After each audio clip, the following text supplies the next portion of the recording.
केशवपुर गांव में अधिकतर लोग खेती वाले ही थे। पूरे गांव में सिर्फ 2 ही कुएं थे जिनसे लोगों को पानी मिलता था। कुछ समय बाद गांव का एक कुआं पूरी तरह सूख गया। अब पूरे गांव के लोग पानी की ज़रूरत के लिए एक ही कुएं पर निर्भर थे। दूसरे कुएं से पानी भरते भरते लोगों को लगा कि कुएं में भी कोई भूत रहता है। जब गांव के किसान कुएं से पानी भरते थे तो उन्हें अजीब सी आवाज़ें सुनाई देती थी। खेती करने वाले पुरुषों की महिलाएं तो डर के मारे कुएं के आसपास भी नहीं आती थी।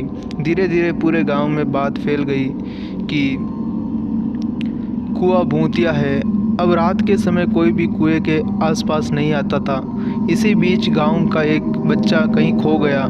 काफ़ी ढूंढने के बाद भी बच्चा जब नहीं मिला तो कुछ लोग कुएं के पास बच्चे को देखने के लिए गए। वहां पहुंचे लोगों ने बच्चे को कुएं के अंदर मरा हुआ पाया। जब एक तो कुएं का पानी खराब हो गया और दूसरा बच्चा कैसे मरा, इसको लेकर गांव के सभी किसान परेशान हो गए थे। सब ने एक दिन मिलकर नया कुआं खोदने की सोची। कुछ ही दिनों में कुआं सब ने खोद दिया और उसमें से पानी भी आने लगा। अब पूरे गांव के लोग नए कुएं से ही पानी भरते थे और भूतिया कुएं की तरफ जाना बंद कर दिया।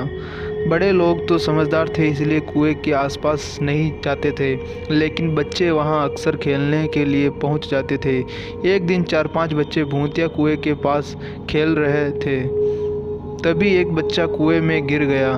उसके चीखने की आवाज़ सुनकर पूरे गांव वाले दौड़ते हुए भूतिया कुएं के पास पहुंचे। उन्होंने कुएं के अंदर देखा तो बच्चा मरा हुआ दिखा। सब ने उस बच्चे के साथ खेल रहे उस बच्चे से पूछा, आखिर क्या हुआ था। बच्चों ने कहा कि वो खेलते खेलते पानी के पास गया और अचानक कुएं के अंदर गिर गया। इस हादसे के बाद गांव वालों ने तुरंत एक तांत्रिक को जाकर कुएं के पास बुलाया। वहां पहुंचकर तांत्रिक ने बहुत सारे मंत्र पढ़े, जिसे सुनकर भूत सबके सामने आ गया। तांत्रिक ने अपनी विद्या का इस्तेमाल करके उस कुएं को छोड़कर जाने के लिए कहा। भूत ने तांत्रिक की बात को मानते हुए इनकार कर दिया कि तांत्रिक ने पूछा, तुम क्यों नहीं जाओगे? यहाँ आकर बच्चे मार रहे हैं, इसीलिए तुम्हें जाना ही होगा। भूत ने जवाब दिया, इस कुएं में सालों से मेरा पूरा खानदान रहता आ रहा है, मैं यहाँ से बिल्कुल नहीं जाऊँगा। इतना कहकर भूत कुएं के अंदर चला गया। अब तांत्रिक ने गांव के लोगों से कहा, इस कुएं के मुंह को ढक दो, ऐसा करने से किसी तरह के हादसे नहीं होंगे।